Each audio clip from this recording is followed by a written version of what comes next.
The political big three of the top political stories. Everyone is talking about it, so let's get to it, shall we? An epic he said, she said on Capitol Hill scheduled for Monday. Supreme Court nominee Brett Kavanaugh and his accuser invited to testify under oath and in public. It'll be live on television. The president's trade war just intensified. The Chinese government says it will impose tariffs on U.S. goods worth $60 billion following Mr. Trump's announcement that he'd hit Chinese goods with new tariffs.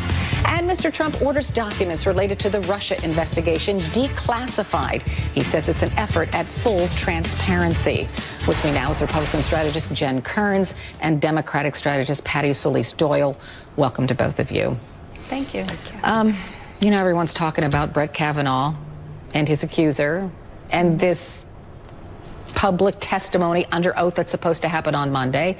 I'm just wondering, Jen, if there are only two witnesses, that would be Brett Kavanaugh and Christine Blasey Ford, is that enough to come to any sort of conclusion?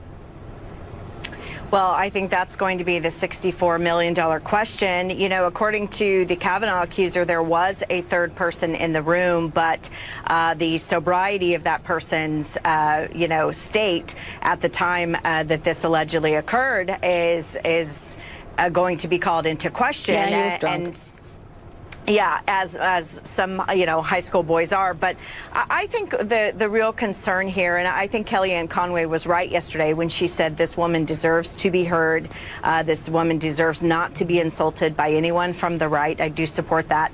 But I think what we see time and time again with these political attacks is that these are often left till the 11th hour of a campaign. We saw this in the Roy Moore case with the yearbook that turned out to part of it, at least, to be forged, according to ink and handwriting experts.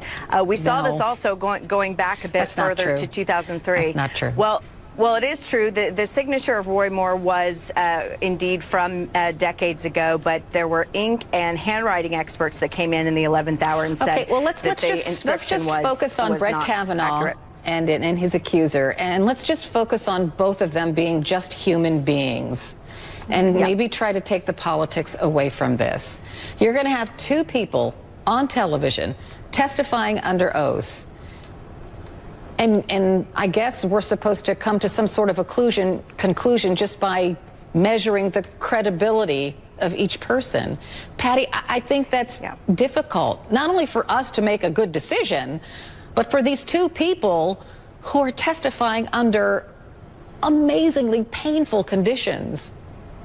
I think that's absolutely right, Carol. It will be very difficult to be able to judge who is telling the truth, because it will truly be a he said, she said. Well, I am very happy that the Senate Judiciary has decided to let Dr. Ford come forward and tell her story. I don't think it's enough. I think there does need to be an independent, some sort of investigative body who can talk to Mr. Mark Judge, who is also at the party, who can talk to other individuals who are at the party, who can talk to some, sexual crime experts, who can really give a detailed investigation and give the results of that investigation to the Judiciary Committee so that they can make a very informed decision on how to vote here.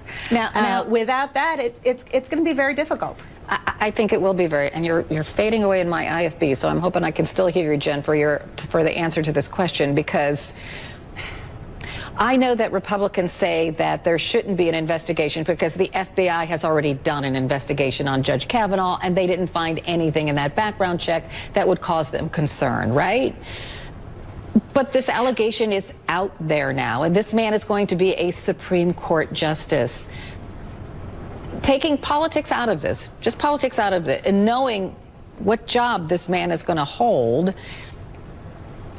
isn't it reasonable to want an investigation into this particular allegation? Well, I do believe that an investigation could be done fairly quickly. You know, the FBI had already heard of this and had submitted this to the White House and referred and said that they had looked into it and that they had sort of cleared Kavanaugh of this. But look, taking politics completely out of it and talking, you know, one human being to another is what Senator Dianne Feinstein should have done. So if you look at when Feinstein but received she this letter, it was... So now we're here, right? Now we're here.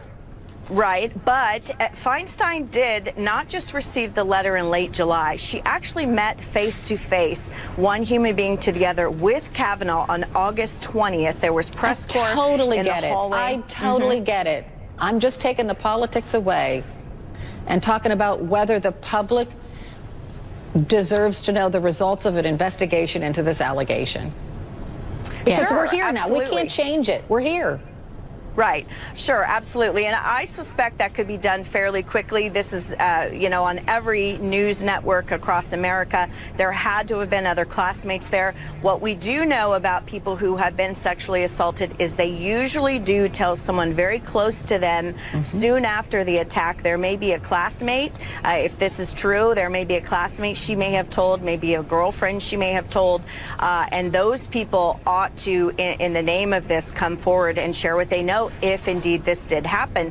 This could be a case also of mistaken identity. I think we have to be very careful here. If there was drinking at this party, absolutely, all of that should be taken into account in an investigation. Then all of that should be taken into account. Right. Yep.